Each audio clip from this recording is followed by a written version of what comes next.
guys want to say hi? Hi. Hi, guys. Say anything to the camera. It's going to go on a podcast. Do you know what that is? No. It's going to be a video podcast. So it's where we sat down and we talked about a whole bunch of different things, and then other people can watch it. So if you want to say anything to the people that are going to watch it, you can. Do you want to say anything fun? No. Nothing fun? Nothing fun? Not even for Hank over here? Oh, there's Hank. I do. I know. I love Hank. You love Hank? How could you not love Hank? Oh, do you love school? Yep. Yep.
Coffee's so good.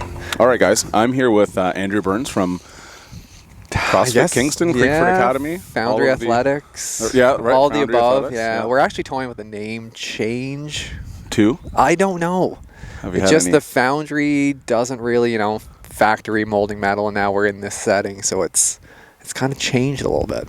A lot of it. Yeah, so we don't know what to do with it. I'll keep it for now and then just play with ideas. Creekford? Maybe?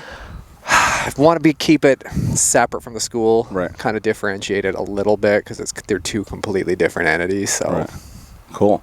Well, let's just start with the background. I'm just more curious. I think we've talked about this probably not for a long time ago because we've known each other for a while. How'd you get into CrossFit originally, way back when? How'd you open the gym? And then we'll go into Creekford and stuff later. No, the gym started. I had finished teacher's college way back and couldn't really break into that teaching world to get a full-time, so I was doing part-time work, supply work. Right. And I was working as a trainer at the YMCA. Hey. Yeah, one of the guys that worked there in the office had CrossFit main page up. And it was, is it Cindy? That's the 5, 10, 15? Yeah. Yeah, so he had that up. And so we started reading through the comments. And all these dudes are saying, oh, I got 18 rounds in 20 minutes. I got 16 rounds. And so we're in our early 20s, and we're thinking we're pretty hot shit. So I'll probably bang out 21 rounds, no problem. 22 rounds. Yeah. So we both go out on our break. I'm like, we got 20 minutes, perfect. We'll get this done, have a quick bite to eat, and we'll get back to work. And I swear to God, I think maybe I got 4 or 5 rounds. And I was just like, this is ridiculous. Like, how does somebody do so many pull-ups? Right. Because the idea of kipping and all that stuff was foreign. We just read 5, 10, 15. Like, 5 pull-ups, yeah. Let's go for it. Yeah. And do push-ups. They're easy. I can do thousands of push-ups. No, I can't. And so that and then I was like, you know what? This is actually a pretty cool workout. And so started kind of following the main page a little bit. Did that every day. Things still weren't kind of rolling in the teaching world. And I was like, you know what? Why don't I try this? Like, I love this line of work. Right.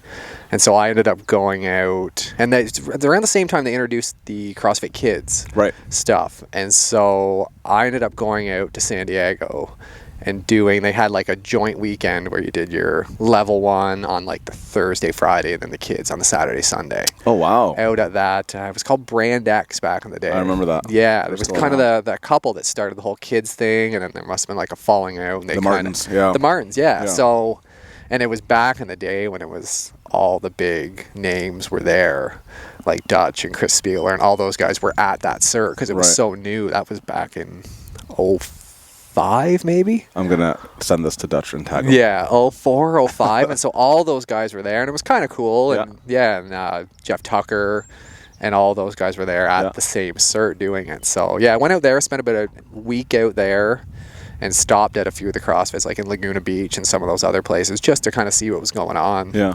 And then came back here and rented well, first of all, tried to lay the groundwork. Like, I was pretty young, still living at home, and like, hey, mom, dad, Yeah. I'm not going to teach for a little while. But I played it pretty smart and said, hey, I'm just going to take a year leave of absence. Sounds familiar. Yeah, I took a year leave of absence and rented like a little 500 square foot hole in the wall in an industrial area. But at the time, that was new and exciting. No one had seen gyms like that. So they walk in and they see these concrete walls, and as long as you got a rope hanging from the ceiling and a barbell, you're a CrossFit gym back then. Yeah. And so it was that novelty of people coming in and looking at that and being like, yeah, it's so sparse, there's nothing in here. They're in. Right? It's a no-brainer. Like, I got to try this workout. It had been hyped in the media. People had started talking about it already in your kind of military, police, that emergency service world. And that was my kind of first couple people through the door that were super stoked to see that style gym. It was so interesting. I remember at that time the gym looked weird. No one knew it was happening. But then to top it off, you'd do a workout, and because like you'd give them a sample workout trial day or whatever. Yeah. And I remember you did like baseline or Cindy or something or whatever. And because there was like what was the baseline? Was the baseline the one with the row? 500-meter row, yeah. 40 air squats, 30 sit-ups, 20 push-ups, 10 pull-ups. Okay. People would just be like, some people didn't make the pull-ups. Did you make it? Yeah, and it was like, done this is 6 because minutes there was long. zero intense like working out in the I guess in the fitness world. Whereas I feel like now with Orange Theory or whatever, people are like, oh, it's just another circuit. But back then it was like, this was heresy. It was the circuit. That's right. Like, you don't work this hard. Yeah. You don't want to do that. You got to be in the fat burn zone. That's exactly I used to it. rock people. Yeah. Dang. And so, yeah, kind of from there, it all grew pretty quick, and then expanded the space with probably within the first year.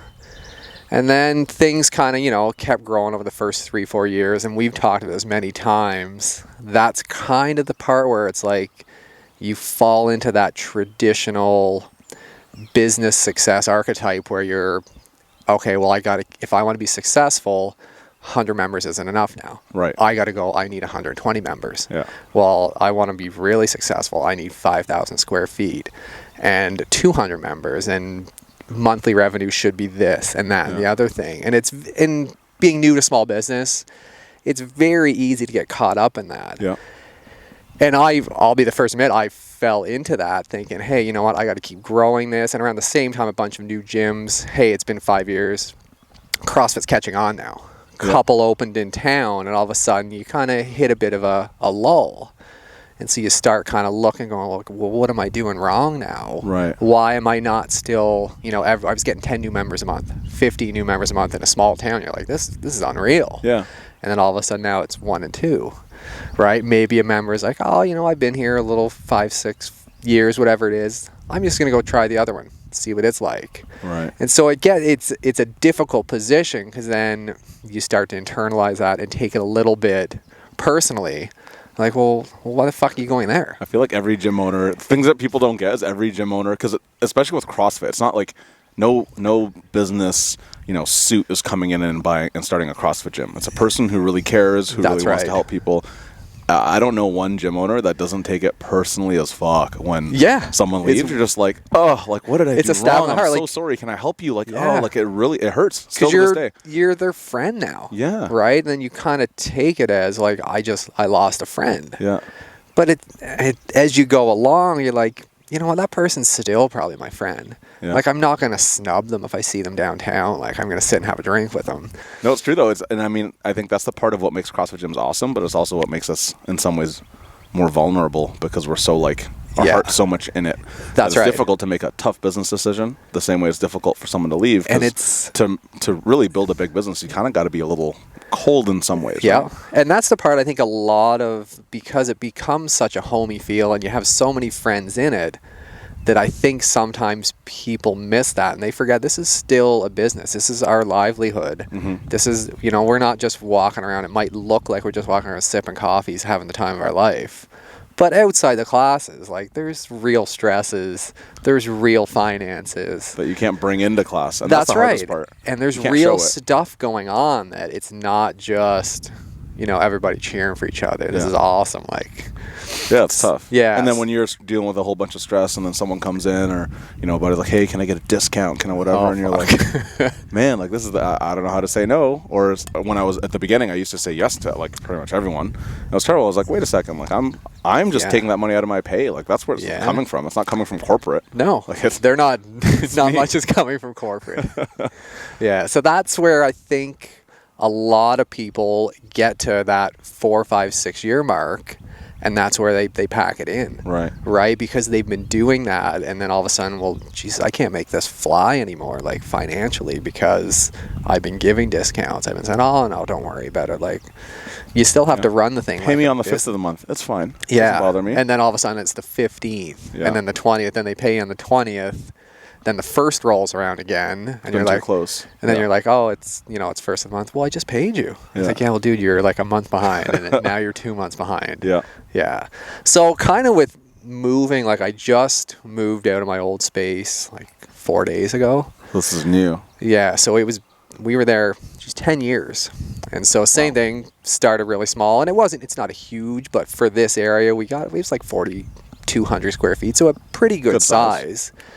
And the one thing I sat down with Kate, like my full-time employee, and we kind of talked about what have we lost as I have chased that number or chased that success that we're told is business success, right? More revenue, more sales, that's what makes you successful. And we kind of sat down and said, well, great, that's fine if you want to follow that role, right, and follow that archetype, then go for it. But we kind of, well, what about success overall? Like, are we happy in that space? It was a dark hole. I was like, no, like what I'm hearing, the classes are going on, it's awesome, but I didn't look forward to going in. Yeah, you'd go open the door for the class and out. Yeah, and it'd just be like, okay, yeah, we had a blast, still had fun, great workouts, but it didn't create that same excitement, and as we grew the community, got less and less. And in the beginning, that was the biggest part of these gyms. The CrossFit gym is we've got this community, right? We do maybe our little in-house competitions, or everyone hangs out and has a beer after a workout, or whatever it might be. And so that's kind of the route we were hoping would happen with this, is get into a more natural environment. The gym's down to 2,300 square feet, but it's got more of a community center type feel versus a gym, right? We're building a bouldering wall, and I'm a lifelong skate kid, so I've got a little mini ramp in there and some outdoor stuff. It's just fun things for people, bow and arrows, axe throwing, just stuff that, hey, your workout's done, you got a couple buddies in the class, we'll go shoot some bows for a little bit. Or do you want to, we've never gone bouldering, never climbed before, let's go mess around on the wall. So just to bring that community side of it back. And then the sky's the limit. Like I've got a little bit of land, so enough that we can do some other things. Like I want to put a beach volleyball court in, and like a little BMX pump track. I need to move out here. Jeez. Yeah. Can I build a little cabin right over there? Yeah, it's just funny. That's what we were just talking about in terms of you come here and this is like nature and nothing around is the novelty, whereas I go into the city and my eyes buildings everywhere in concrete. Yeah, and like my eyes are big. All stores. Like, we can do everything here. But again, it's just what you get used to doing. That's right. Yeah. No, it's cool to like hear that like the community is such a big part of like the thought behind your thought process behind the change and the move. Because I can tell you, like, as the elements grown, well, yeah, you've grown. Keeping the community together is it didn't used to be work. And now it's work, and I love it. Don't get me wrong. I don't want to. It's not it's work. Yeah. But it's good work, but it doesn't happen accidentally anymore. Whereas before, it was just like, hey, good people, good space. Yeah. It just works. It happens. But after a certain amount of, after a certain size, it becomes just like, all right, what are we going to do this month? How are we going to do this? Yeah, you got to pre-plan stuff. Yeah. And as it goes big, like, these two people don't get along, and those two people don't get along, and all this stuff it's complex, right? There's egos in CrossFit. What? Egos everywhere. Yeah. Oh man. Yeah, but like it's just so it's so interesting because I think, going back to where it started, I think a lot of people forget that these were all really small community gyms. Yeah. And I don't think at the very, very beginning, I don't think anyone started it completely out of like a huge business and undertaking. No, and I think a lot of in the last probably 5 years, that's the route a lot of people have done. Right. Right. Look, what other gym has, $130 to $100 or $200, $300 a month memberships. Right. There's not many others out there. Yep. So people start seeing that number, and then, like we said, or I said earlier, you start chasing numbers. All of a sudden, okay, well, this is going to be, and fine, make your living, but eventually, I think there's so much, the gym market's saturated to begin with. Yep. So if you don't do something, especially in a small town, to differentiate yourself, you're just another stop along the way. Right. Right. I'll try this gym. Okay, that was cool. I'll try this. And maybe it makes its way back around. But by that point, depending on how solid your kind of core group is, you might not be there to get back around too. Right. So I also think like CrossFit as a model, what people I think sometimes forget, and it's just not, it's not the most efficient business model, right? Something like a F45 or Orange Theory, Yeah. where like you can stack people in really close. You don't need a lot of equipment. Everyone's doing the same thing. Yep. Like you can put 300, 400 people in a Orange Theory gym members. They're paying $250, $300 a month. Is that what, right? I don't even know what Orange Theory is. Around, Is that what it around is? that same price. So it's in the F45 same. is $3 something a month. Okay. But the thing is, like, you use this much space. Yeah. Whereas with CrossFit, like, well, I need a pull-up bar for me. I need a place to do handstands. I need a barbell. I need bumper plates, which are expensive, and the barbells are expensive. I need to be able to drop them. I need specific flooring. And so even just, like, space requirements, I forget where I've seen these numbers floating around. It was around, like, 150 to 170 square feet per person for a workout in a CrossFit gym. I would say Very that'd probably tightly. be even small. Yeah, that's, like, tight. Yeah. Whereas if you think about, like, at a Orange Theory, you're into, like, 30 square feet a person, 15 square feet a person. Like, really, how big can I... It's like a burpee space. That's it. Yeah. And so really, like when it comes to the business side of it, you can jam a lot of people in a really small space. I did a Soul Cycle class a couple years ago to check it out. There was like 60 bikes in 500 square feet. Maybe. Like you could touch everyone around you. And I mean, it's part of the vibe, but we know why it's a part of the vibe. Like you can $30 a ride. That's right. So everyone out there, if you're going to open a CrossFit gym, Right, look into Soul Cycle. If you're doing this as a business model. It's a passion. Yes, look job. into Soul Cycle. I don't even know what F45 is. We don't have one here. Oh, I've really? never heard of it. It's like they made their name for themselves, smart marketing. Maybe 6-7 years ago, they offered this challenge to CrossFitters to come and do their challenge in like Australia, and we'll give you $100,000 if you I win. Remember that? Yeah. So I think it was like Noah Olson and a couple. They So if flew you down, beat one of our F45 yeah, because guys, we were so fit, and they just destroyed them and took the money and came back. But then everyone was heard about and talked about it. genius marketing. So basically, it's like, and I haven't done one yet, so I might not be doing this justice. Someone's gonna like listen to it and be like, "You're wrong," Because your wrong. viewership base, It's ever huge. expanding Yeah, viewership. the 7 people that are gonna be watching this are gonna be really mad. But I'm gonna but get double my Instagram following Yes. though. Yeah, 7 new. you have like these stations. I think it's a 45-minute workout. You have stations where you do interval work, and the TV in front of each station shows you what you're doing, and you like copy the TV. So Okay. it's like battle ropes and whatever the interval is for the day. Okay. And you move around, and there's like a coach there who like motivates you and tells you what to do. You have a and cheerleader. cheers you on. Yeah. I don't want to. It's true. You have a cheerleader. And so they go through and they go do it, but I mean it's exploding because it's simple. You don't have to learn any movements for it, but you get really sweaty. You work really hard. You get tired. You're like and then you mix it with some decent, from what I've seen, decent nutrition advice. Yeah. And people get results, and they like it. And in a business, it's killing it because a bunch of people in a small thing. It's really simple. It's caters to the masses. It's not scary like CrossFit. Yep.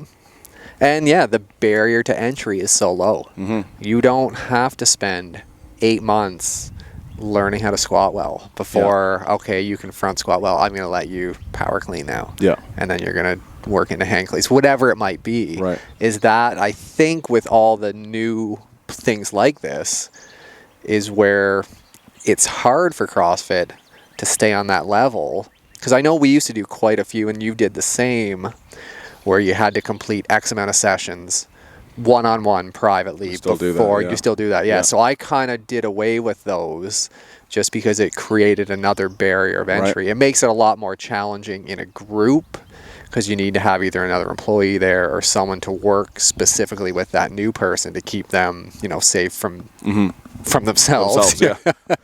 So I think that's a hard barrier that I don't know how you overcome in CrossFit. It's tough because people want instant, right? Like, it's kind of like picking up snowboarding. I know some people want to be good at snowboarding. It is not but they don't instant. want to go through the whole process of learning it. Yep.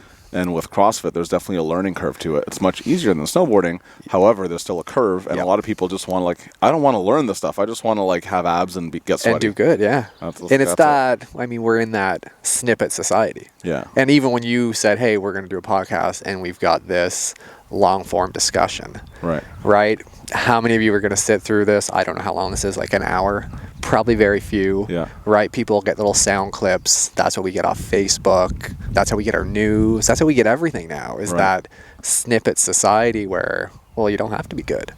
Right? I can do this. I don't have to be actually very knowledgeable as long as I read the headline. Right. I can throw my 2 cents in the ring for whatever political discussion you might be having because I read a little bit about the cut Ford's making lately. Right? So I think that's trickles down into all facets. Yeah. Whether it's working out, whether it's news, whether it's just how you live your damn life. It's interesting you say that because I feel like the thing that's changed these days is it used to be, well, knowledge used to be cool. I think it's cool to now be not knowledgeable. I don't want to say dumb because that feels like the wrong way to word it. Yeah, that's the right word. But it's cool to be like, well, I don't know about that.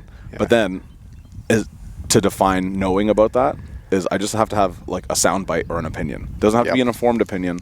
I didn't have to research it and whatever. I just heard someone said like, oh, these cuts are bad, and like, oh, they're bad. They're bad. And instead of debating or discussing or learning into like, I don't think politics is a perfect example. You can criticize both parties, all parties, government in general. But instead of choosing and picking and having a discussion on each topic on the merit of that topic, it becomes like a broad paintbrush with like, everything is bad. Yes, or the liberals are bad. The conservatives are bad. Yes. As a whole. Like, how about this policy? How about this policy? How about this policy specifically? But it's difficult because to do that, you have to like read a bunch and figure it out. You have to because media media just cares about getting clicks. So their headline, even how many times does the headline not actually match up with the article? It doesn't match it at all. That's right. And then the same, you get into these, and I fall victim to it occasionally. I try not to. Is a friend on your Facebook feed will post something and it sets you off and you're like, I have to comment. And then 3 days later, 32 comments later, no one's gotten any further. Everyone's just mad. That's right. And then, as we all know how Facebook and these things work, now that algorithm that does it, now all these inflammatory things are popping up in my feed and just getting me more fired up. So now I'm back on Facebook, putting more comments in, increasing my time spent staring at that damn screen. Right. For nothing. Versus if I just called that person, if they're on my Facebook, I don't, but I should be able to call them and say, hey, let's just talk about this. Yeah. We can have an actual adult conversation. But people don't want to do that because, like you said, they don't have the knowledge. All they have is, well, I'm going to read your comment. I'm going to take 20 minutes. I'm going to Google what you said.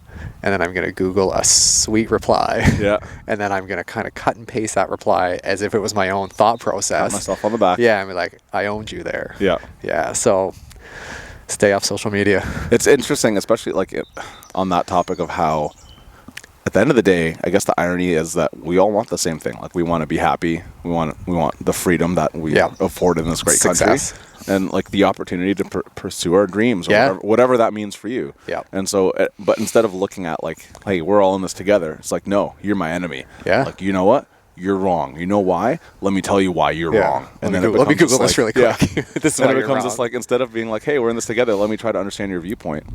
Yeah. Because like you want the same thing. We might disagree on how to get there, but we both want the same thing. And if we took that time to sit here and talk about it, we're going to figure out, hey, you know what?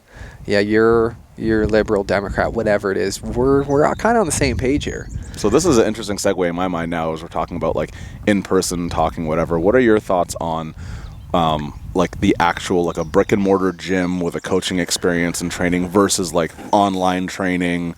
I get my program from my coach and whatever and all that kind of stuff. Had you have asked me this 4 years ago, and I never went down that road, I might have said, hey, online's awesome. I can get my information and knowledge about training out to a much wider scope of people. Right. So more people can be positively affected by what I can offer. Mm-hmm. Now, today, with where we've taken the gym and back to that community feel, I mean, the face-to-face is the biggest thing we're losing as a society right now. Right? And we're becoming more and more isolated the more and more, like we talked about this earlier during reference, but with technology, and all of a sudden you've got all these friends and all these workout partners through maybe you're online, but you don't know any of them. Right? You have there's no basis to form any kind of relationship outside of everybody post their numbers. Post your numbers to the comments, right? Awesome, Alex back squatted 285 for 8 to 10. Lifetime PR. Yeah. Kilos, of course. Yes. Of course. So I think, and I've noticed actually just for our first week open here, the change, it's a smaller gym. I cut down the number of kind of squat racks we have. And now every session, you're partnering up with somebody. So you've got some downtime between, you're doing heavy back squats. You've got some time in between. Either you stand there and stare at the wall, or you actually, this person you've worked out beside for 3, 4, 5, 8 years, now you got to talk to them. You got to find out a little bit about them. The horror. Yeah, and then that, again, grows that community that was there originally. In that smaller setting and face-to-face interaction.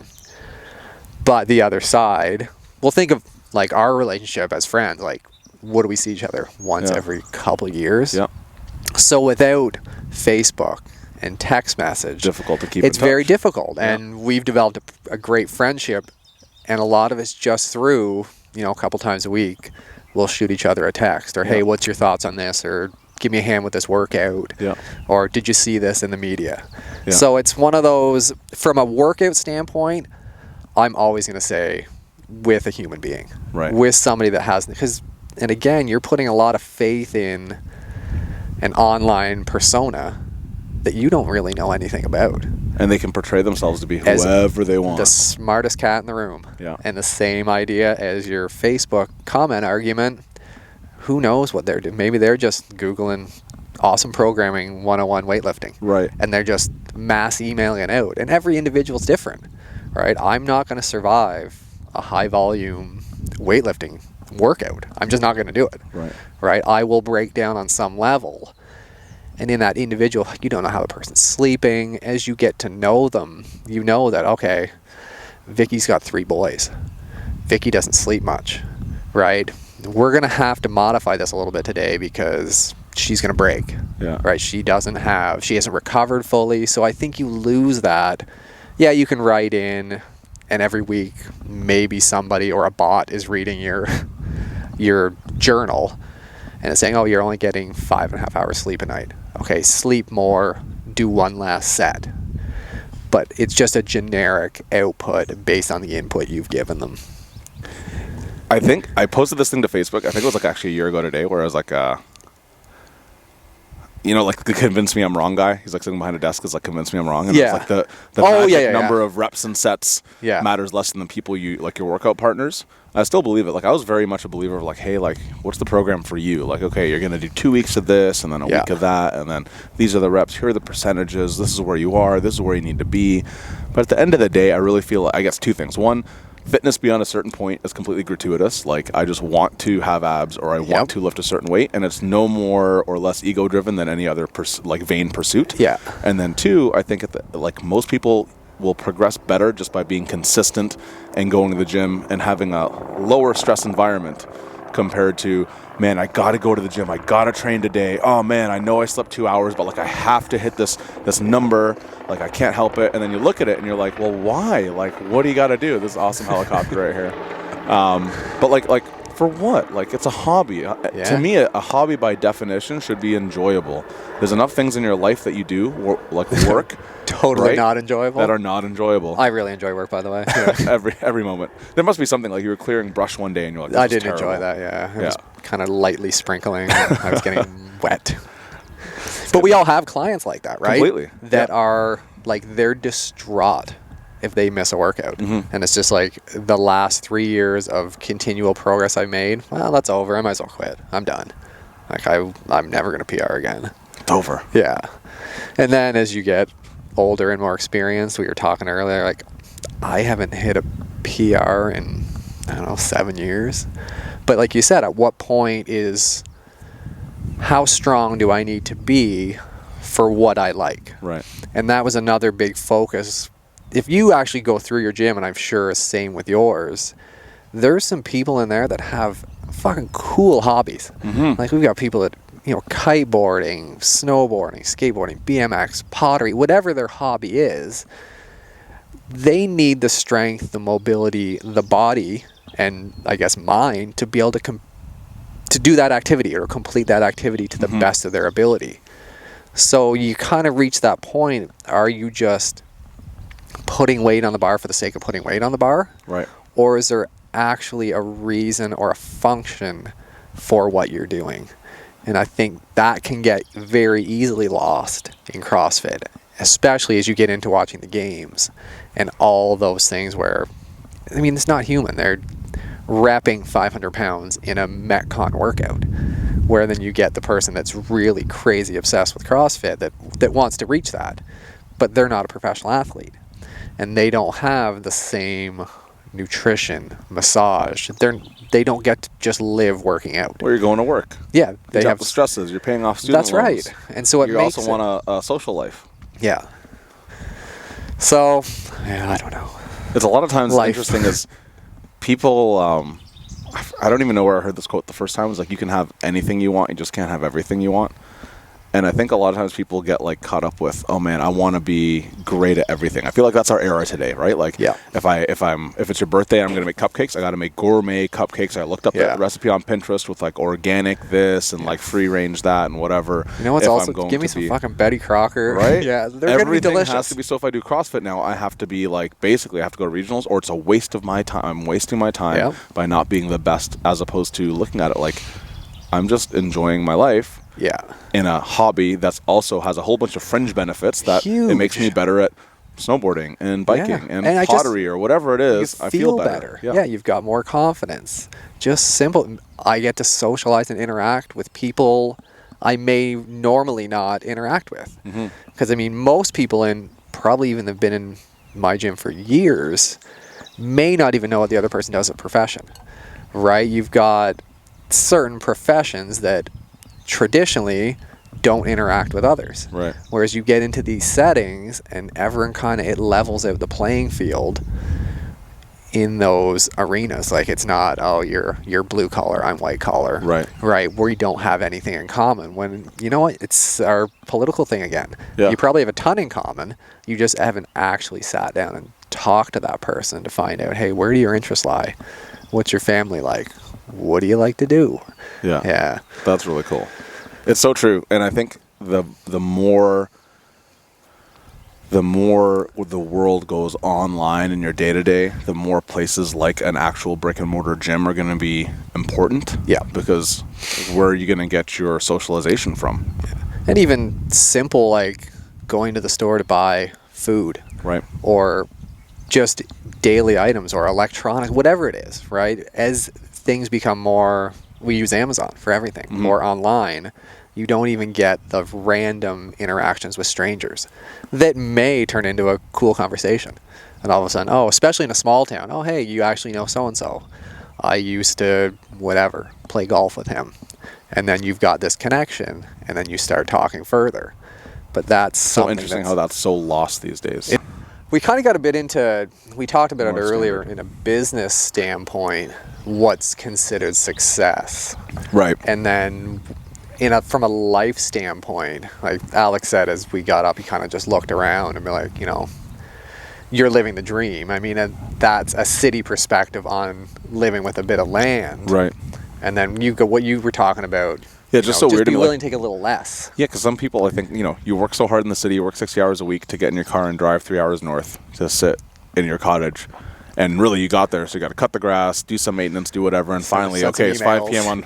on Saturday. You're like, okay, I'm going to sit here and enjoy it. Sunday morning, you wake up, got to pack up, got to go back to the city, and you go all the way back down and you do it. And then it seems like, some people are working so hard because they want to be able to pay off the mortgage on the cottage and the house and the this and the that, as opposed to you could work, a little less hard and just pick one thing. And I guess kind of what we're saying, you can have anything you want, just not everything you want. Yeah. You could have a huge country home. Yep. But or even like you said, live a little bit outside of the city. Right. You know, have your even a quarter acre, a half acre, a yard if you have children or a pet. To not, it's a little bit further, or maybe, I mean, crazy it sounds, take a job somewhere that's not in the city. yeah, If you don't love everything you're doing, I think people get caught in this is my job, this is my path, I can't change this path. right. Right? I'm 40 years old. What am I? 42 years old? 42, not 40. 42 years old. I can't change jobs now. Right. Like, I can't go do something else. Well, you're barely halfway there. Like, hopefully, you know, barring any unforeseen accident, illness. You've got, like, you know, we don't do much our first, like, profession-wise in life. First 20 years. 20 years is Yeah. just, I mean, that's where we're kind of Preparing. setting a Yeah. lot of our foundations for everything.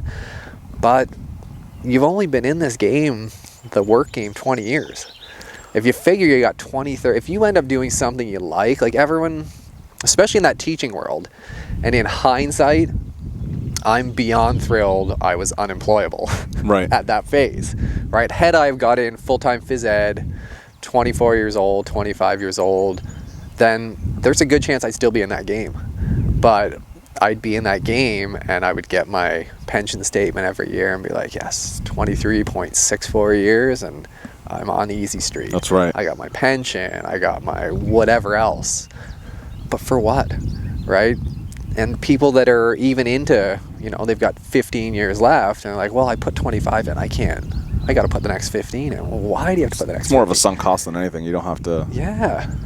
It's tough, I think, because the model we work in is all about, you know, delayed gratification. Yep. And I'm sacrificing for tomorrow. So I'm going to do what I need to do today so I enjoy tomorrow. Yeah. But dude, what if tomorrow doesn't come? That's what I mean. Right? And, It's crazy. so you're going to do this thing and then hit 65 and then Yeah. you're going to retire and then you're going to do all the stuff you wanted to do. Like go to the cottage and snowboard and wakeboard. But like, well, you can't do it the same way because you're 65. So you can That's still right. do it. You but can still do it, You also yes. don't want to learn snowboarding. Like, I guarantee you it's way more harder. fun and way easier to learn in your Yeah. 20s and 30s than it is in your 60s. Yes. Still possible. But it just seems like everyone's pushing it off for later. And I mean, some of those things might not come just because the you know, it's not going to be so easy to retire at 60. I know, and that's what people 65. don't. And then even when you look at these ironclad pensions, nothing's a gift. I think the people in Sears thought they'd lose their pensions. Right? You don't. Yeah, okay. The teacher's pension is so strong. There's X amount of billions of dollars, but you don't know. Right. You're not promised any of that. It's true. Right? That could all go away in an instant, and then all of a sudden now you're 65. And there's some teachers that probably love their job Right. and can't and don't want to retire, but there's a large number that I even know personally that wish they were 65 right now, Right. and could pack it in. And just do something else or nothing until they want to do something. Find That's something right. that they want to do. It's interesting. Yeah. I know a couple people who have basically, like, in their 40s quit their job and went back to school for, like, med school. Why or not? Went back to law school. You're and, so much and they're smarter. like, in well, what are you terms going of to do? And it's like, yeah, well, but, like, so it's going to take me 10 years to get established, sure. But then I'm 50. And I still have tons 30 of time. years of and doing something work that's left. awesome that you love. Yeah, whereas but that's not pushed. Like, I can remember back in high school, the whole push, you go to guidance. Well, what do you want to do for the rest of your life? Well, I don't know. I'm 15 Like, you're supposed years to know old, for that, God's yeah. sakes. Yeah, I don't know what I want to Play do. Xbox? Is that an option? Yeah. Can I? Yeah. Like, I'm 42 and I don't know what I want to do the rest of my life. Like, I'm doing stuff I love right now, but that's going could to change. change. Yeah. Like, I'm not going to sit back and be like, yeah, I'm good. Like, that's just the mindset. Like, yeah, I'm going to probably turn 50 and be like, you know what? I mean, I'm probably not going to go to med school, but I'm going to find something else I love. Yeah. And I want to pursue that versus just saying, you know, things are going all right. It seems like we're so goal-driven, which is not necessarily a bad thing. But I read an Depending on what analogy your that goals was. are. Yeah, this is true. This is true. If your goal is to play Xbox all day, kids, you might want to switch Might that. be the wrong I guess goal there is for you. gaming, though, as a profession. I don't now. know how. Anyways, Some continue kids your make a ton of money doing it. It's nuts. But it was saying, like, we're so goal-driven that, and almost in some ways, you look at it and it'd be like if life was getting to the mountaintop, and that's the goal. Well, so if it really was about the goal, it'd be like, just take a helicopter and get dropped off at the top. Yeah. Like, it's like, oh no, but you have to get there. And I think we always forget it's the journey. So we're so focused on the goal of like retirement at 65 That's right. or whatever that is, the house, the getting married. Like this will be the time when I get that. Then I'll be happy and life will be You're good. not. As opposed to like it's how you get there. Because when Yeah. you're there, you're still never there because there's always gonna be something ahead of you. Yeah. And when there's nothing ahead of you, you're dead and that's over. So like there's nothing to look forward to in that way. So like enjoy the journey more and take the time as opposed to be so focused on the future. Yeah. Well, I talked to you about that today. So that, like, you just got back from Ottawa from doing a podcast up there, stopping here, and then we're going golfing this afternoon. He's going to kick my butt. Yeah. And we're not going to be happy shooting 4 and 5 under today. No. We're going to have I'm goals going for that yeah. minus 18 round. That's right. Goals to shoot the perfect round of golf. But yeah, like I said, and people are like, oh, that's awesome. Like, even I said, that's wicked. You can go to Ottawa, like, you know, and you're so, well, I just wanted to do it. Yeah. Like, that was kind of my goal for this week. And that's a short-term goal. But again, like you said, it's goal same. It's still a goal. I've put myself in a position where I want to pursue podcasting and see where I can take it. Right. So I'm going to go to Ottawa for the day. I'm going to stop in Kingston on the way back, and then I'm going to get home. Right? Where a lot of people would be like, well, you're Alex, the gym owner, and Alex, the event You're event not a podcast guy. You can't do podcasts. And they'd be like, you're right, actually. I'm not a podcast guy. But I'm going to go back and sit in the gym and do my gym thing. Right. Yeah. But It's where so do you funny you learn say that? that. Where do you learn that, right? And that's what's so weird about it is my whole life, and I don't know, I wish I knew where I got this from. And I feel like I'm just going to shout out my mom because somewhere there probably. Yeah. I mean, Yeah, I'm she's gonna shout out responsible mom for and dad everything. too, yeah. Right. But like my whole life, I was like, well, like anyone. Like I remember like from having like taking apart toys and electronics when I was a kid to working on my first car. I'm like I'm a human. That person's a human. I can learn the same things. Yeah. Like we're all the same. We're like we talked about this a little before. Like we're not that special. No, we're not. Right? There's 7 Nobody billion is, of us. yeah. Everyone's like, I'm the only me. Like, oh, like My have you life's seen that so George hard. Carlin skit about like everyone's so special and Yes. like you're not special. No. Like, and the thing is like I can learn what you're doing. You might be better at it because you've had a lot more practice. You're a plumber. Your dad was a plumber. You grew up around it. You've been Yeah. doing it for years. But doesn't mean I'm not. Remind me to go capable back of to it. the plumbing thing. Finish your. Okay. So like I'm capable of it.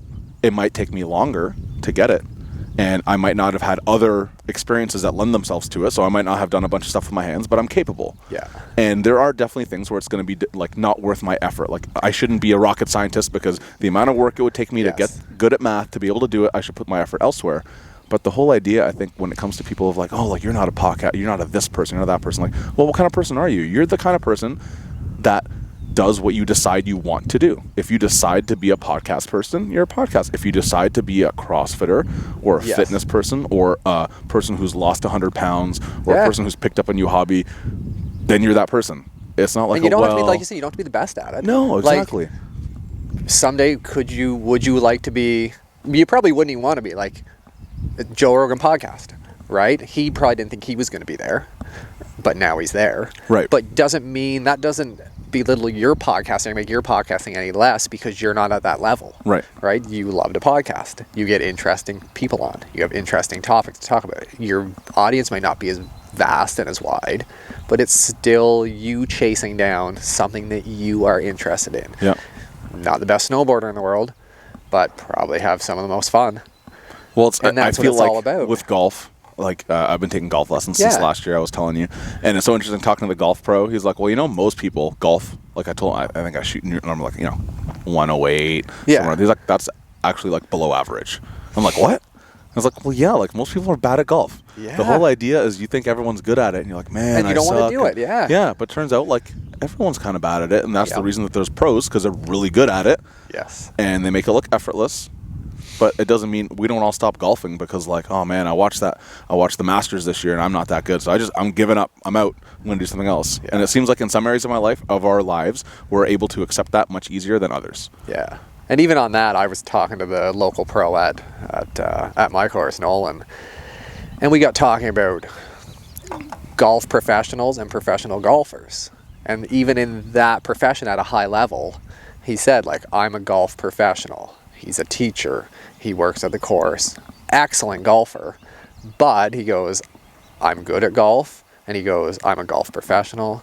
They're professional golfers, and that's their career. Right. They're the guys you see on TV. they're the ones that can shoot 62, or some kid shot a 57 yesterday. That's like crazy. they're the ones that, and so even at the highest of levels, there's a differentiation between the elite and just a slight bit below the elite. Yeah. And so if that prevents you from trying something, and maybe you're going to be, the guy that shoots 150, but next year maybe you shoot 140. Right. And hey, look at me, now I'm 108. I heard I'm exactly the high. way you're saying it. I read an analogy the other day, and it was basically saying how like we view success as like a ladder. Like I'm here, success is up there. What rung am I on? Man, I need to climb. our numbers Maybe I and need to our like knock members. someone over. Yeah, it comes Yep. and everything like money, fitness, relationships, everything is just like, oh, let me. And then when I'm on this rung, let me look at other people. Be like, oh, I'm better than that person over there. Good. Yeah. Okay, cool. And then I got good self-worth. And they're like, instead of if you looked at life from a different perspective, and if you looked at it like an open field, and we're all just people. Imagine like lemmings back then, and we're just walking.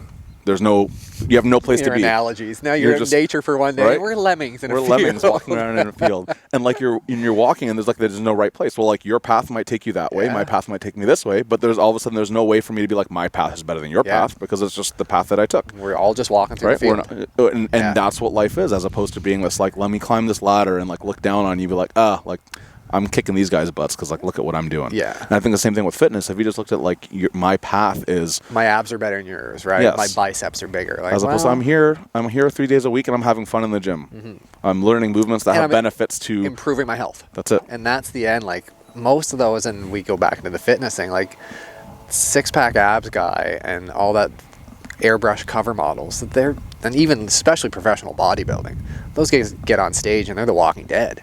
Like they're so far from being healthy, maintaining or trying to get down to low single-digit body fat percentages. Like that's become our version of what health is shock. I don't know how it got to that point. I mean, it's through media and various types of media what sells, manipulation. right? Yeah, that people are trying to chase this unreal, like the carrot you said, this Yeah. unrealistic expectation that you're never going to get there.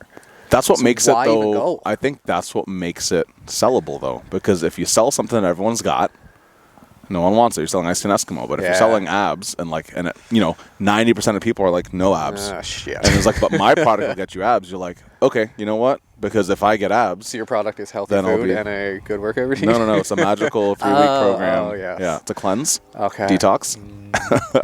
But like, and the Sorry, crazy detox part friends is, on Facebook. if you got abs and everyone had them. So imagine someone did come up with a magic pill. Boom, instantly. You take this pill, 24 hours later, probably you've not lost a- all your extra fat. Now the whole world has abs. Now all of a sudden having abs is not No. unique Like, anymore. the overweight guy in the cover of Men's Health. The one guy who didn't Check take out, it. I didn't get abs. Well, he's a strong man, right? Ooh, if you look at like strong man. so Olympic weightlifter. Yeah. If you look at like Bulking up. I'm trying to get strong. medieval days, right? Where it was like you don't want to be skinny and have abs. You wanted to be like overweight because that means you're rich. Like it's just all complete perception. So as opposed to just finding a way to be happy with yourself, it's let me just chase this thing that I know I'm not going to get, and it's almost a reason for you to stay miserable. But if you do get it, great, you get there and you get sweet lighting in your mirror and you've got the right shadows and you get like an ab. Then what? Great. Yeah. Do you go to bed like? It's kind of like that. Look how hot I am now. It's kind of like that Dark Knight when Heath Ledger Joker. He's like, I'm kind of like a rabbit chasing cars or whatever. Like if I caught a car, I don't even know what I'd do with it. Yeah. I feel like that's what it is for a lot of people. Like, well, I need to chase something, so I'm going to chase Yeah. that.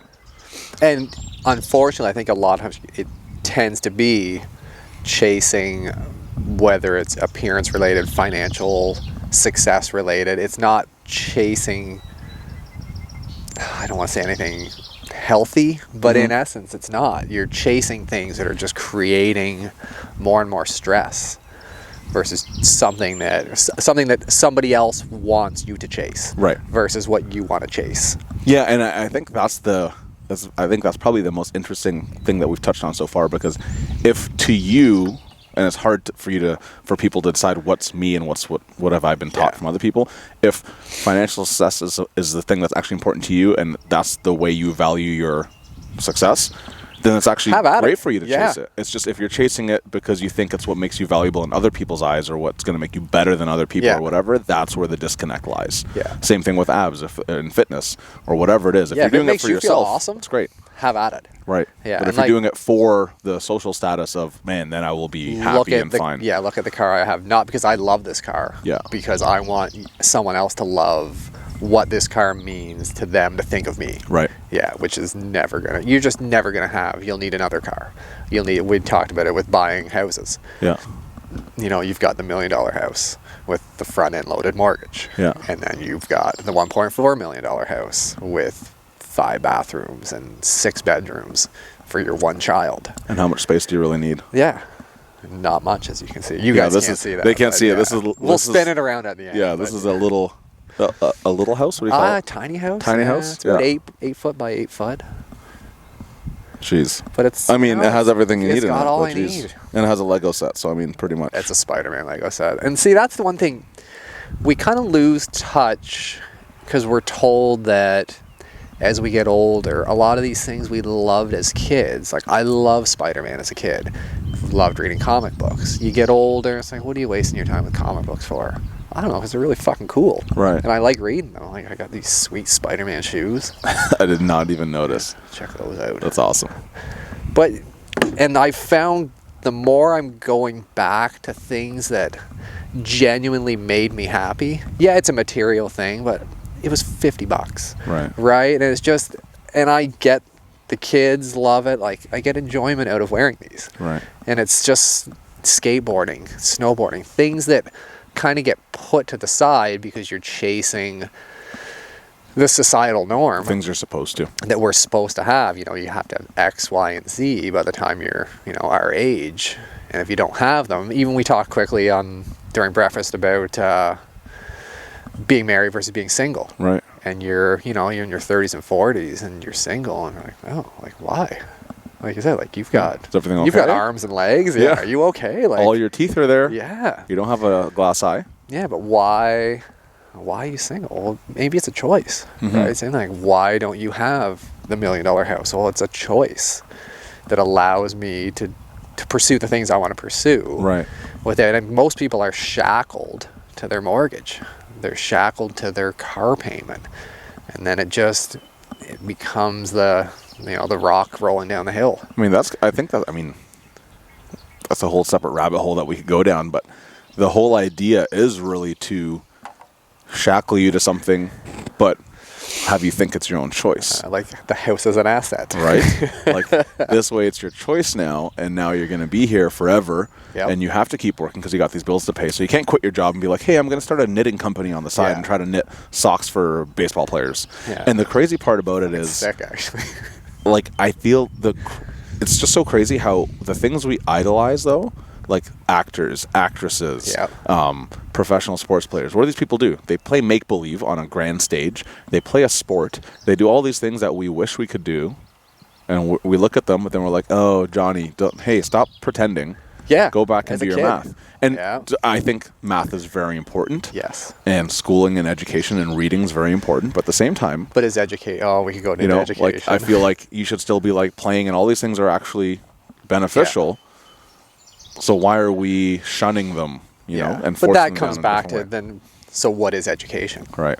Education Well, is, let's go down that rabbit hole a little bit. So, education has been what we've been taught, that you go into your factory-like school setting, you learn your science, technology, math, English, your STEM, like all those things, and that's education. Right. But what about the education just of, what's the word I'm looking for here? Just learning who you are. right. Right? There's nothing that shows kids, like now, I guess there's a little bit of push towards kind of mindfulness and letting kids explore. We spoon feed them what they're supposed to learn versus letting them go out, engage in what they want to engage in, and see what sticks. Right. Expose them to as many different things as we can.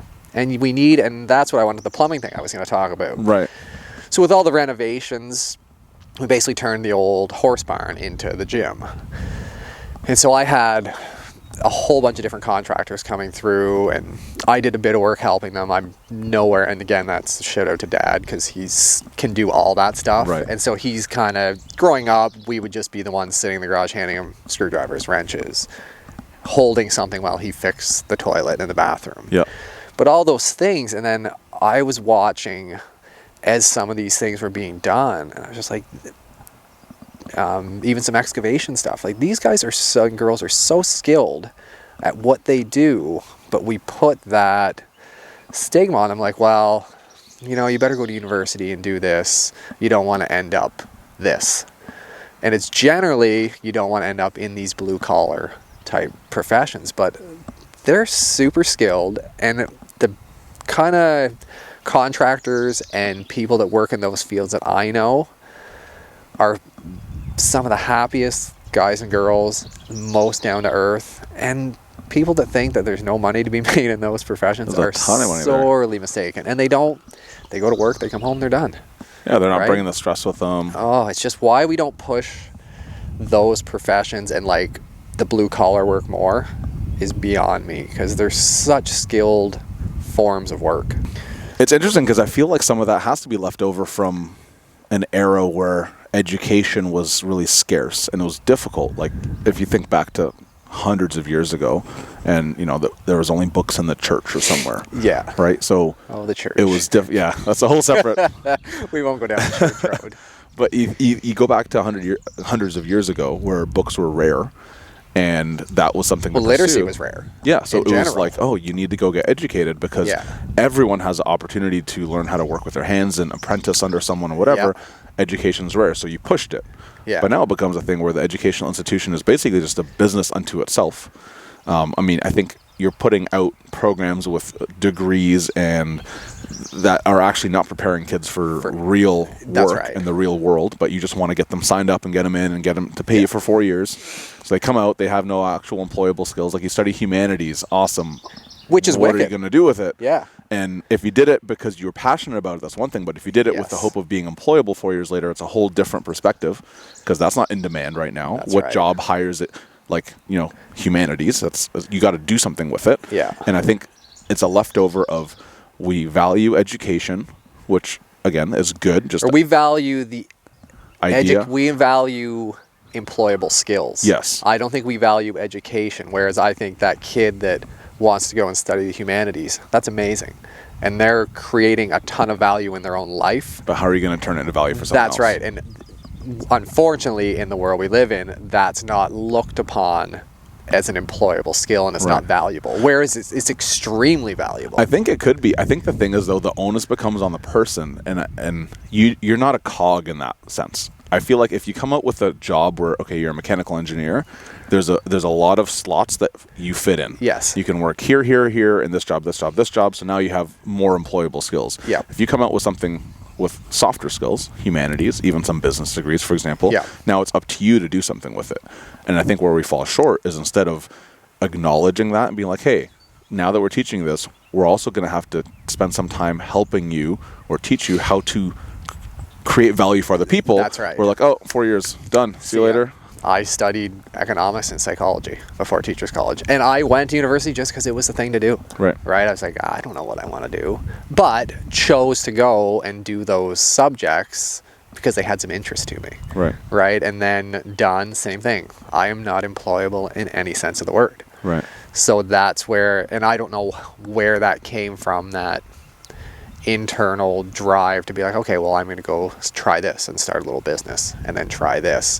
So it's, how do you teach a kid to have the confidence and to be the risk-taking ability to say, you know what, okay, maybe business ABC don't think I have employable skills. I'll show them I have employable skills. I'll go do my own thing. Right. And I'll employ myself, which I think is the way we're going to go. The world has to. Right? I think it goes to this point where the people who I think are the most objective about these things are actually like, I don't even know what the phrase is. I just feel like the closer you are to the actual creation of value, like you're delivering the product, right? Like if I'm a farmer and I spend my time, I raise my cattle, and then I milk it and I sell the milk, or whatever analogy you want to use for the vegans out there, like anything. I'm raising fields of wheat. They're not listening to us. Fields of wheat, and then I'm cutting it, but I'm doing all the work. Yeah. You start understanding like, I had to do something that someone else wanted me to do. Right. And then I got money in exchange for it. That's the way the whole economy works, as opposed to like, I'm just a really awesome person. I make stuff for myself. Someone give me money. And you're like, well, that's not how it works. Yeah. And I think a lot of people were like that because it used to be, we'll slot you in somewhere. Hey, look, Yep. there's a job here at the factory. You The just go, factory, there's they'll the- tell you what to do. Yep. And you just be good and obey and you'll get money. Yeah, get and your- that was a thing. But now that's highly replaceable. Yeah. And the irony is our parents and our grandparents, they worked hard so that we could be here now to have this flexibility and freedom To not you can have actually to do do what you that. want to do. Yeah. But we haven't prepared everyone for that. No. And that's where we could go on, and we talked a little bit where the traditional model of education is failing. Right. Is that it hasn't changed since those factory days. So, like you said, these kids are coming out with pieces of paper, but it's not helping them in today's world where those type of jobs in the factory are becoming more and more scarce. Right. And they're not going to make a rebound. Like, they're not coming back and be like, oh, guess what? GM's opening 19 new plants. Right. Right? We need a whole bunch of unskilled labor. If anything, the labor's getting more skilled. Yeah. And if you don't have an education system that is teaching kids to be innovative and creative and find ways to work around problems or have a little bit of resilience to work around a problem to help advocate for themselves, you're not setting them up for any kind of success, whether it be financially, personally, in any sense of the word, I don't think. I think the biggest thing that is lost on people is that learning never stops. No. And I think a lot of people are like, I did the learning thing. I hate school. It's cool to hate school now. I hate math. It's stupid, whatever. And then like all these things, I'm That's done. why you've got these mortgages, because you hate math. Right. You don't understand them. So then you get to this point and you're like, okay, great. So, but like, I just want to make money and I want to be happy. And it's like, well, if you want to keep growing as a person, you got to keep learning. And that might be, again, and I think this is why hobbies are so important, right? Picking up snowboarding, you're learning something different. The fact that you're not memorizing stuff on paper doesn't mean you're not learning. Exactly. And that's... and I think learning needs to continue forever. And I think a big part of the education should be, how do you learn best? Yep. And how do I learn best? Because we might both approach it from a different angle. Yeah. I could, work with a plumber and then pick up some stuff and do it myself. And you might watch him and I might want to dry fit Do it stuff with on your the hand, side yeah. and try it. But how do we learn best is kind of the key. And you don't have to love everything you learn. No. Maybe you take a couple of years, and whether it's mountain biking, whatever you want to, and maybe all of a sudden you're like, I don't even like this. Yeah. Great. Move on, try something different. Yeah, sell your bike and pick a different hobby. That's right. And that's this is the segue into Creekford Academy. Yes. Yeah. So a business partner, as part of this property, opened an experiential education private school, kindergarten to grade 3. And so kind of a little about what I've been talking about so far, about exposing the kids to as much as we can. That's not all going to take. And again, I use the mountain bike analogy, but it could be anything. These kids are going to have the opportunity to do as many things as we can possibly put in front of them, to let them not pick their own education, but in a sense, choose the path that they want to go down. They're going to be exposed to basically to all facets of education, and then they get to pick the one they like. That's so awesome. And you can see it in the kids. Like most of them are 4 kindergarten, like JK level, and the progress we've seen from day one to now, like the kids in their basic traditional subjects, which are tied to something that we might do on the property, a lot of them are operating at, what in a traditional grade 2 setting, grade 3 setting, where you could put them in that classroom and they're not going to stand out. Mm-hmm. Like they're going to be, wow, this kid's pretty good for grade 2, but they're 4 years old and they're JK. Right.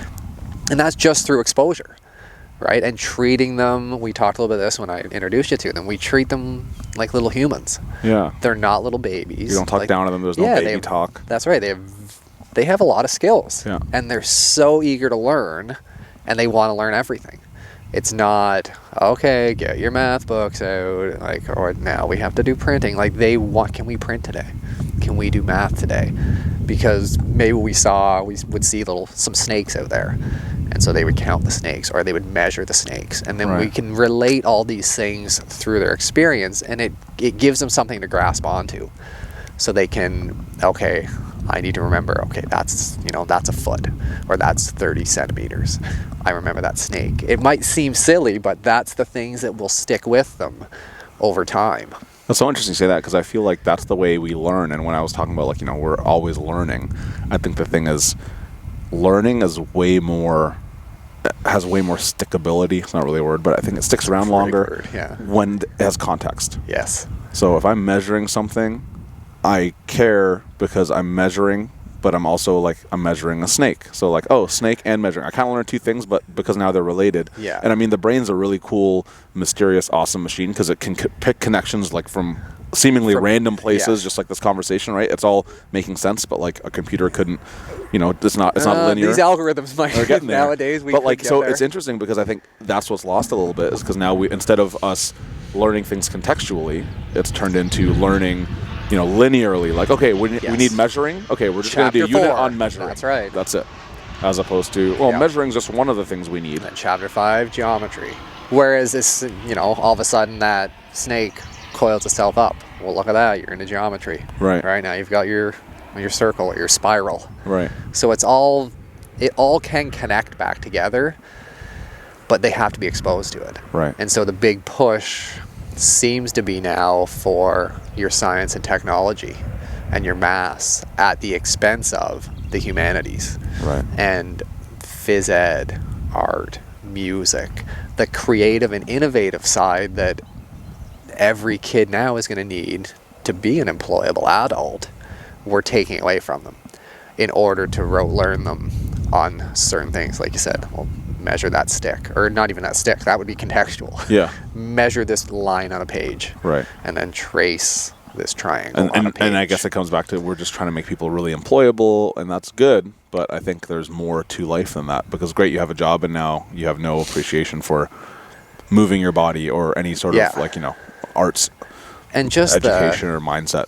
Yeah, like the things that, especially in moving your body and using that creative side, whether it is through art or music, how that can translate and just overall child development, that's going to improve all the other things that we're trying as a nation in our education system to improve. Yet we're taking those things away to improve them. Like, it just seems so counterproductive to me that adding more time and something at the expense of the thing that's going to end up helping what we're adding more time to. Right. If that, in a roundabout way, if that made any sense. I think it's just getting, like, people are just frustrated with the unemployability of students, so it's just a reaction. Everything's reactionary. To like, okay, That's well, right. you're upset. Okay, well, what's big now? STEM. Cool. Okay, we're going to just focus more on that. Great. Yeah. And I feel like the thing is that used to like having home ec, having automotive class in high school, where like you're learning how to change your own brakes and stuff. Yeah. And I talk to people all the time, is like, now cars have more tech in them, but the upside is like me learning the hard way of changing my own brakes and changing my own oil and all that kind of stuff is like, I get when a mechanic's talking, I'm like, oh, I kind of understand like what's going on. I don't have the time to do it. I pay someone to do it now. Yep. But it was something that I could learn, and now people don't know how to change their own flat tires, right? If I think back to elementary school and I think of what do I remember woodshop class. Mm-hmm. I remember phys ed, right? I remember music and art. I don't necessarily personally remember a lot of the science. Right. And maybe on the experiment end, because that's something that you can grasp and it's that experiential side. But I remember school, I would sit there and my brother and I we would skateboard 6-7 hours a day. And so all school was drawing, waiting for recess. and drawing diagrams of what we're going to come home and try and build, right, like to skate on. And that's kind of what even led to this whole school thing is, okay, what do I remember from school that I loved? And then what do I feel like I wasted so much time? Or you get a group of 30 kids. You've got all ability levels in there. Everybody gets the same worksheet, right? Maybe you finish the worksheet. We got 30 minutes to do it. Alex, you're done the worksheet in 3 minutes. Maybe it takes me 23 minutes. When you're done in 3 minutes, you're just supposed to sit there silently for 27 minutes while everybody finishes. And it just seems that's such a colossal waste of time. And I get the restraints of a traditional classroom. You've got one poor adult trying to wrangle 30 kids, Right. especially at a young age, and try to get them to do something focused for any amount of time. So if you can give them a variety of things, hey, you know what, maybe we're all going to do the same activity. It's not going to be this worksheet. But the other day, we were in the measurement, they had all got a whole bunch of scrap wood, and they had to try and build a structure as high as they could. So they're all doing the same activity. Somebody built one. Okay, are you happy with that? And then they would look and see someone, oh, maybe not. And so their activity wasn't done. It wasn't like the worksheet where it was finished. Right. They were like, you know what, I'm going to go back and I'm going to try and build. Maybe they rebuild it and it's actually lower. They measure and like, damn. And so then they take it apart and they build it again. And then once everybody's it might take an hour. It might take 15 minutes. But, you know, you get someone that's happy what they've done. There's 100 other things to do. Okay, go do the other activity. And then when everyone's done, we'll bring you all back. So the learning doesn't stop once they stop that worksheet. They're out doing their own learning until everybody gets to come back together and then show, hey, this is what I did. This is why I did it. This is how I did it. That's awesome. So yeah, it just creates a really cool environment for the kids. And these kids are so young. This is what they know at school. So they're now developing a love of school and a love of learning. And we're not taking that from them. As opposed to this being this chore, this awful thing that you have to go to. Yeah, like, it's the weekend. Like, one of the kids, Oliver, he had a cough on Wednesday or Thursday. And his mom was talking to Catherine, my business partner and teacher, and he was trying to fake being well so he could come to school, even though he was sick. Right. Whereas most kids fake sick to get out of school. That's right. Like he was just trying, I feel good, Mom, coughing so much he's almost throwing up. He's like, no, I'm okay. All because he didn't want to miss out. Right. And that's what learning and education should be. That's like, if I had to miss a snowboarding weekend, like last year, I'm distraught. Like you're excited about it. Yeah, that's my learning. And then we would get shitty freezing rain. Or it would rain straight up and we wouldn't be able to go. And be like, that was my learning for the weekend. Like, I'm genuinely sad that I didn't get to learn. And that's what I think school should be for everybody. Whether kindergarten, grade 10, grade 12. And it is for some kids in that traditional setting. But for a lot of kids, they kind of get left behind. I think schools caters only to one type of learner. If you sit well in a class setting, and you're okay with someone talking at you. And even for me, I wasn't that good with it, but I loved reading. I've always been an avid reader, so I would read ahead in the textbook, and that's what got me through. It wasn't the lectures, it was the fact that I could just read ahead through the textbook. But I had to be up with the lecture, I'd have to read ahead, because me listening wasn't the thing. And then you have a whole bunch of people who are hands-on physical people, and they'd struggle. They're the ones that get really left because behind. There's nothing physical for them to right? do. Or if it was like, okay, let's measure the cup and whatever, and we'll do some math and geometry or calculus using this cup and liquid and whatever, they'd get it. But now you want them to abstractly picture liquid and picture a cup, and like now it becomes difficult on a piece of paper where it's just numbers. And it's not that they're not dumb. No, it's just they don't learn that way. That's right. And abstract concepts are hard. Like working with, I'm not normally, up until this year, worked with really young kids. And you start to really see that it's very difficult. We just take for granted our ability with abstract concepts. Mm-hmm. But for kids, it's a very, very difficult thing that has to be nurtured for them to really, I guess, have access to a variety of facets of learning. Right. So they can become more of they don't have to just be a visual or auditory or kinesthetic learner. They're going to end up they're going to have a whole bunch of those skills at their disposal through all of life. And I guess that comes from the more things they're exposed to. Exactly. The more different facets they have access to. Yeah, and they don't have to, like I said, there's many things they don't like doing, right? They're kids. Like, they would rather probably just throw grass in the air all day. Yeah. But if you expose them to it and get them interested in it, and that's a big thing too as a teacher, and Catherine's amazing at it, is do the stuff with them, have fun. Right. Show them that, okay, maybe they don't love this, and I can say, hey, you know what, I don't love it, but I'm going to do it. And we can still make this fun.